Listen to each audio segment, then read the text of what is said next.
A long time ago, in a country far away, there lived an emperor who lived in a golden palace. He had all the fine things that an emperor could want, and he loved clothes more than anything in the world. He changed his outfit every morning, afternoon, and evening. On special occasions, he changed his outfit every hour of the day. I have important business to discuss with the king. Where is he? I'm sorry, he's in his dressing room.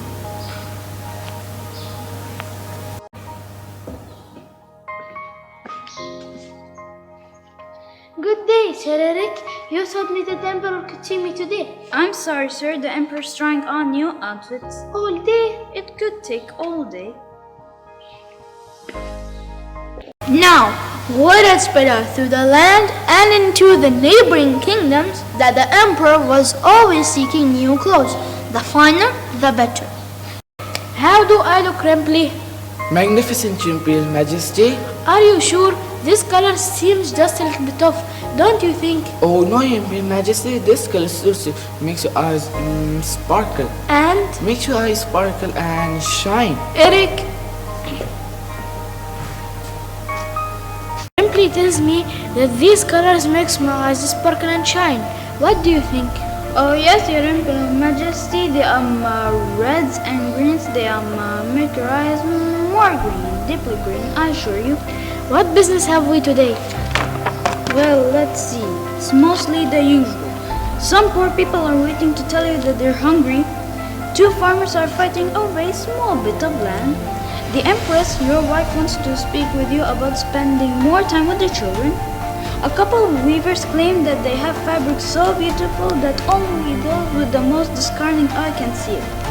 And Rodney, the keeper of treasury, wants to talk to you about reigning in your spending. What was the last one? Sir Rodney wants to talk about spending too much. Not that one, the one before. Two weavers have arrived. They claim to make a cloth so beautiful that it is invincible to anyone without its finest taste. Bring them in first. But your Imperial Majesty... I command you to bring them in. Yes, of course, your Imperial Majesty.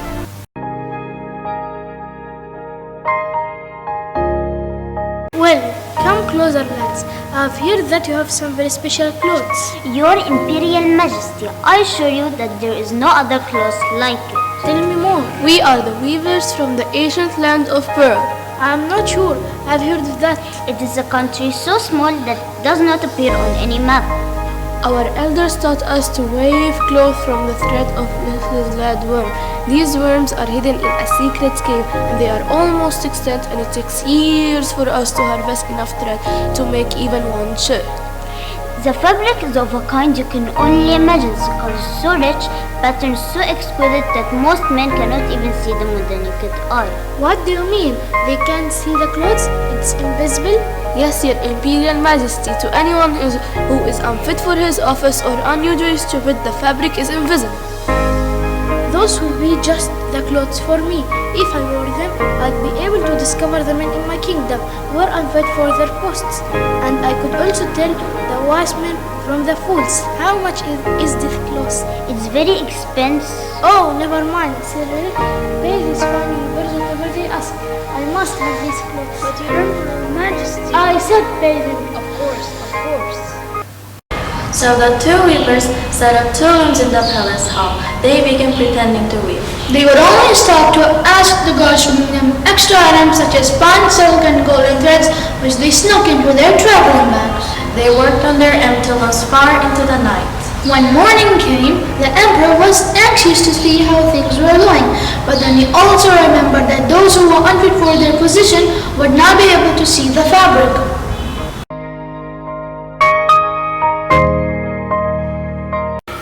Sir Eric, fetch my minister and bring him to the weavers. He is the most honest man in the realm. He'll be able to tell me how the fabric looks, for he is a sensible man. No one does his duty better than him.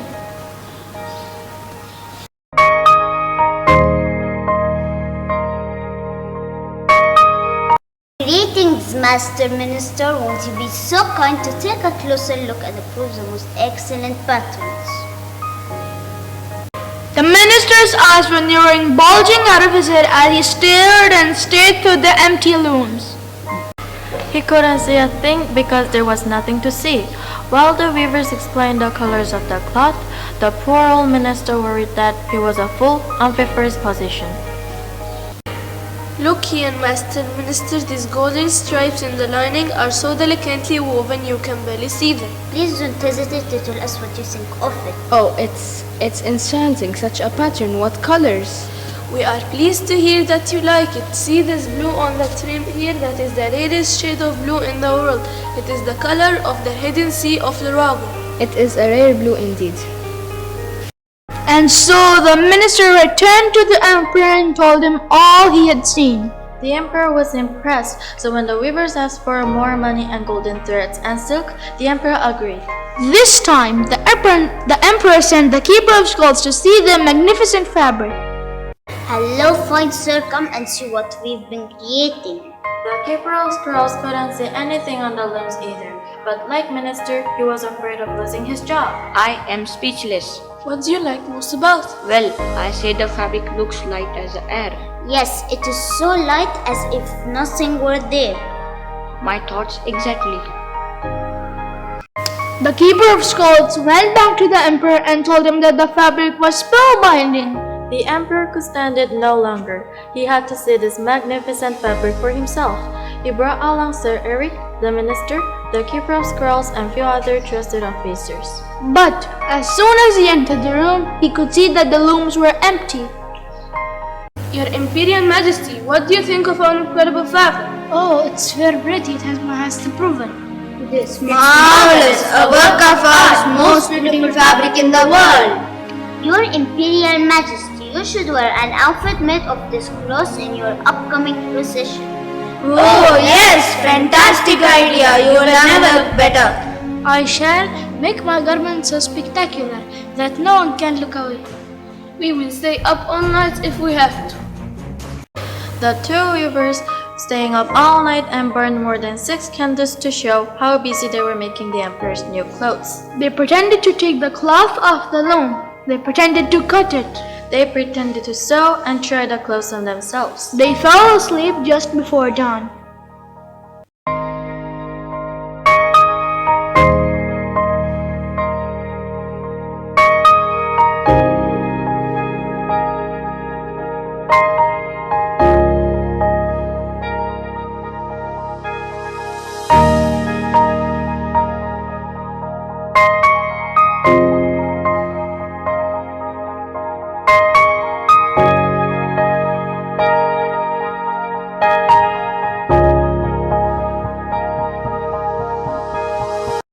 Are the new clothes ready?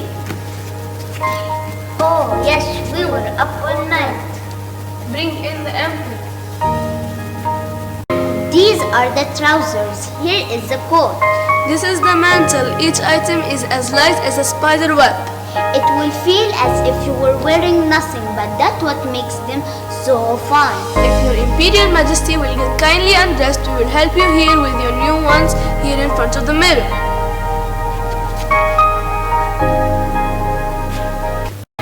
It is a remarkable fit, isn't it, Your Imperial Majesty?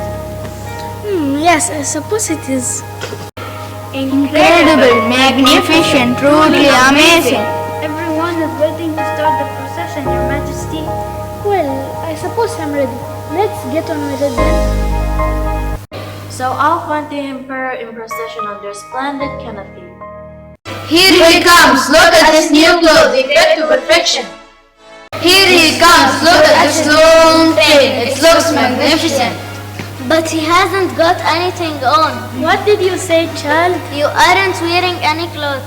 She's right. There are no clothes. You aren't wearing anything. You aren't underwear, Your Majesty.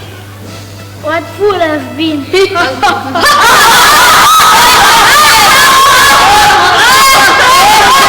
But the procession must go on. And from that day forward, the mighty emperor spent more time focusing on matters of state. He spent more time with his children, He stopped spending money on clothes. and he always had a child nearby to ensure that someone would be sure to tell him the truth.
beautiful are our Emperor's new clothes! What a magnificent train! And how gracefully the scarf hangs! Hail to the King, the ruler of the land! Hail to the King, he is a royal man! Without a doubt, he's the one with all the clout. I'm glad I have the wisdom and can see. The magic clothes he's wearing, very chic and very daring. The best dressed king in all of history. I still don't see any magic suit. Quiet! Can't you behave in public? But there is nothing there, except his underwear. Imagination! Remember your imagination!